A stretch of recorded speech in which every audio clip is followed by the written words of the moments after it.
My name is Abraham Zapruder. Mr. Zapruder? Zapruder, yes, sir. Zapruder. And would you tell us your story, please, sir? I got out and about a half hour earlier and get to a good spot to shoot some pictures. And I found a spot, one of these concrete blocks that I have down near that park near the underpass. And I got on top there. There was another girl from my office. She was right behind me. And as I was shooting, as the president was coming down from Houston Street making his turn, it was about halfway down there, I heard a shot. And he slumped to the side like this. Then I heard another shot or two. I couldn't say what it was, one or two. And I saw his head practically open up, all blood and everything. And I kept on shooting. That's about all. I'm just sick. I can't. I think that pretty well expresses the entire feelings of the whole world. You have the film in your camera. We'll try I brought it on the studio now. We'll try to get that processed and have it as soon as possible. Right. Excuse me. Go ahead, sir. I must have been the line of fire where I see now the picture where I was. I was right on that concrete block, as I said. And as I explained before, as a sickening scene. At first I thought perhaps it sounded like somebody make a joke. You hear a shot and somebody grabs their stomach. I was about 100 yards away from one of our other, the boy and I walked over to see President Kennedy. We were about 100 yards away, and it sounded like there were 3 shots. And after the first couple, I said, my God, they shot the president. And then we walked over and looked down and could see the people on the grass there, and I imagine you were one of the people that we saw there underneath the viaduct.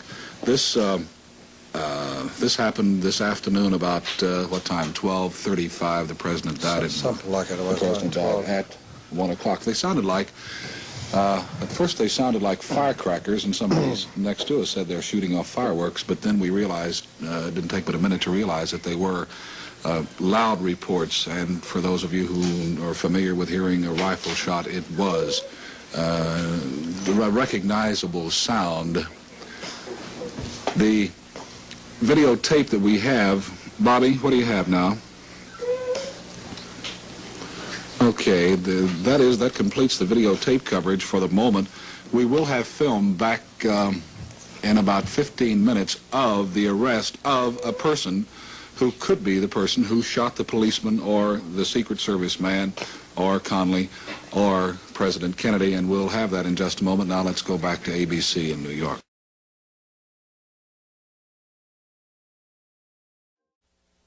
This is Mrs. Jean Hill of Dallas. Could you tell us what you saw? Yes, Mary and I had come down to see the president this morning, and we tried to get a place where we could be away from everyone, and we, I guess, succeeded. As the car came down the hill toward us, he was on our side of the street, and the president and Mrs. Kennedy were in the back seat. They had a little dog between them looking at it, and just as the car came right in line with us, the president looked up, and just as he looked up, 2 shots rang out, and he grabbed his chest, and this real odd look came over his face, and he pitched forward onto her lap. And she jumped up over him at that and screamed and said, "My God, he's been shot." And there was just an instantaneous, sort of an instant's pause, and in the motorcade it momentarily halted, and 3 or 4 more shots rang out, and they sped away real quickly. And by that time I became aware of Mary tugging on my foot saying, "Get down, they're shooting." And it hadn't registered. I'd been so busy looking at the president. You were in a very advantageous spot to see the president. To see the president, but also to get shot. How do you feel now? It's been several hours later. You've talked to the police, and you've given your story several times. Do you still believe that something like this really did happen to you? I don't think I ever could have believed it unless I had actually seen it. And when I saw the look come across his face, I knew that he'd been hit. But I don't think I could have believed it if I hadn't been right there and hadn't seen it. Well, you're going to have to talk to the FBI now, and I understand you have some home chores as well. Breakfast dishes and everything. I think there are an awful lot of homes here in Dallas that have breakfast dishes to be done today. Well, that's right. And I talked to one who saw it happen and took a picture. Picture. and I took the picture. It so happened my picture, when I took it, was at the same instant that the president was hit. And that does show in my picture. What does the picture look like? It shows the president, he slumped. Jackie Kennedy was leaning towards him to see. I guess it all happened so suddenly, I don't think anyone realized, what had happened. Did you realize what had happened when you heard the shots? No, I didn't. There was, 3 or 4 real close together. And it was, must have been the first one that shot him, because that was the time I took the picture. And during that time, after I took the picture, and the shots were still being fired, I decided I'd better get on the ground. Did people lie down on the ground? I just know about myself and the ones right close to me. And, well, really, I just know about myself. You did lie down? I did. I was no more than 15 foot from the car and in line of fire, evidently. Did Mrs. Kennedy scream on the first shot? I don't know about the first shot, but she did scream. She says, "My God, he's been hit," or "he's been shot." And the president fell in Mrs. Kennedy's arms? No, I think he just slumped into the seat. She jumped up over him, and during the time when she jumped up, of course, the car sped away real fast. Now, the picture you took, I understand the FBI has it now. Yes, that's right. Thank you very much. May I have your name, please, sir? Bill Newman. And this is Mrs. Newman? Yes, sir. And this is James Clayton. James, and this is? Billy. Billy, tell me what you saw and what you felt. What happened to you? We just come from left field after seeing the president and the first lady, and we were just in front of the triple underpass on Elm Street, and we were at the edge of the curve, getting ready to wave at the president. So You were down under the viaduct, so to speak, weren't you? well, we were halfway in between On the grass triple underpass. We were at the curve when the incident happened.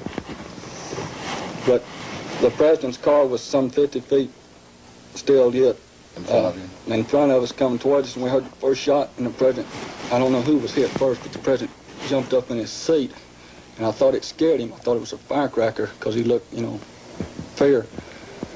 And then as the car got directly in front of us, well, a gunshot apparently from behind us hit the president in the side of the temple. Do you think the first gunshot came from behind you, too?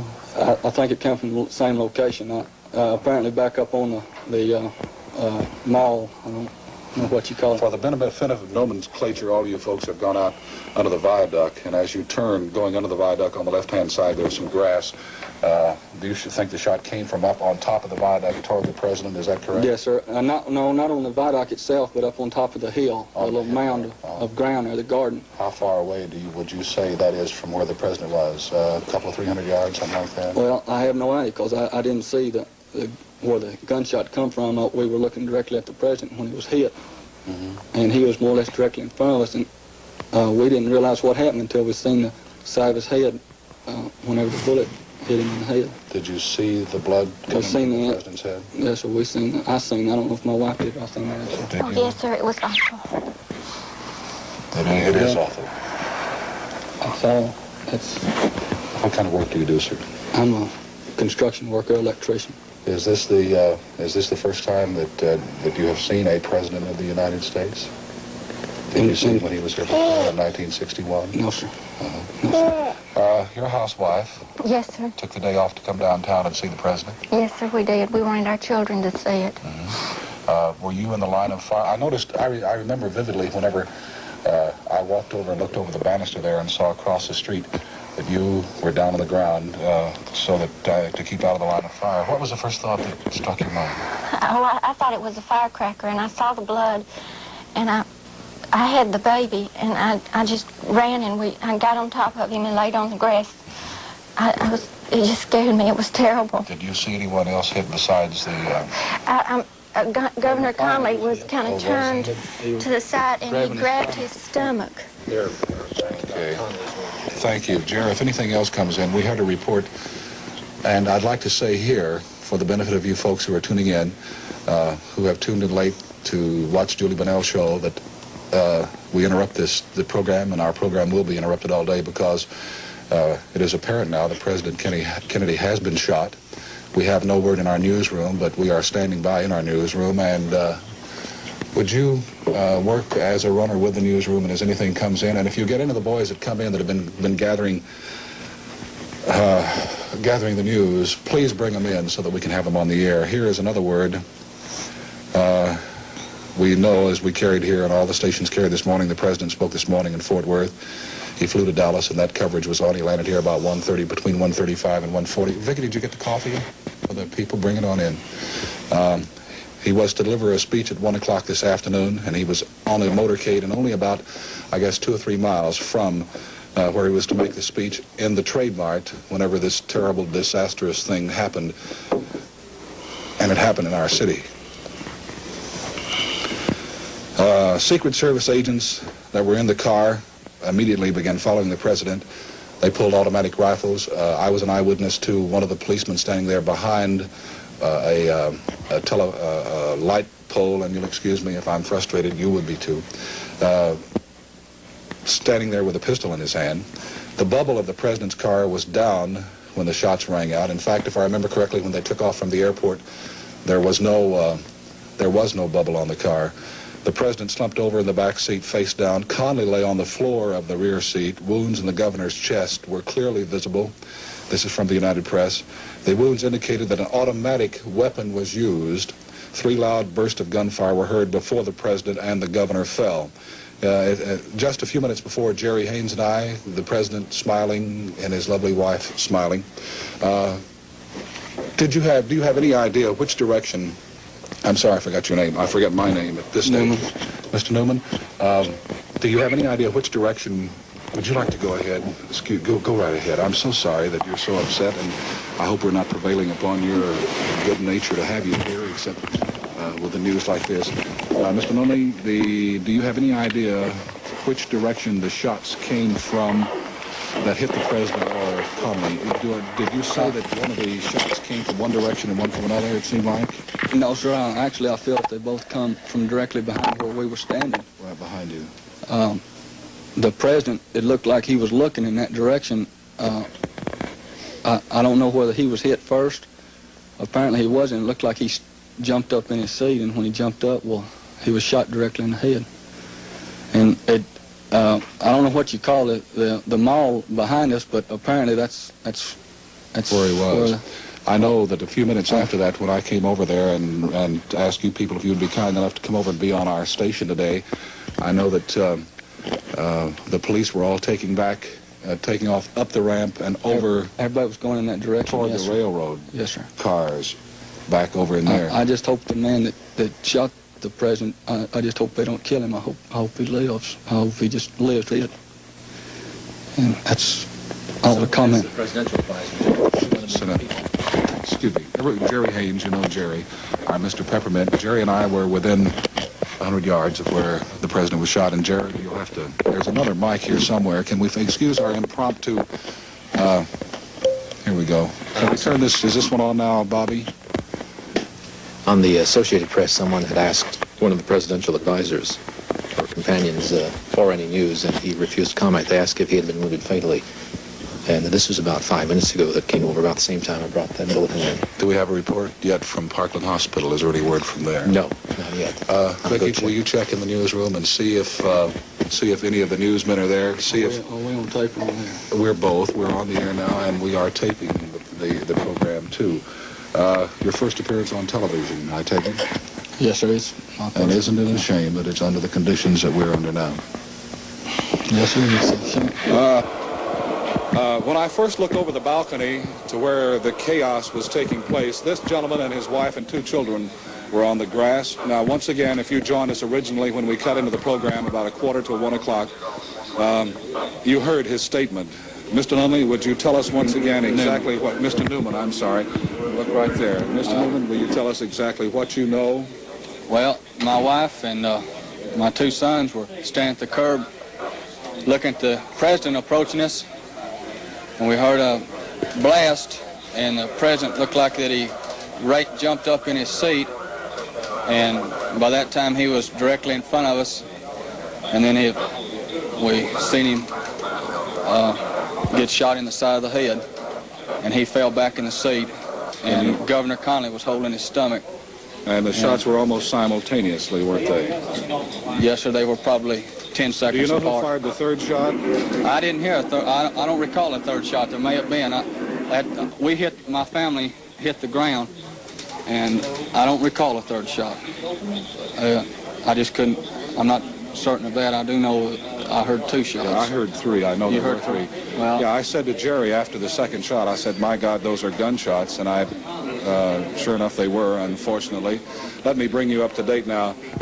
Yeah, I understand that we're having trouble in here with a pickup, so we'll move back to the studio. Is that correct? Just a minute. Ed, what is it you said? This is Ed Pfeiffer, our station manager. Excuse me just a minute. You want to go have a cup of coffee, and we'll be right back.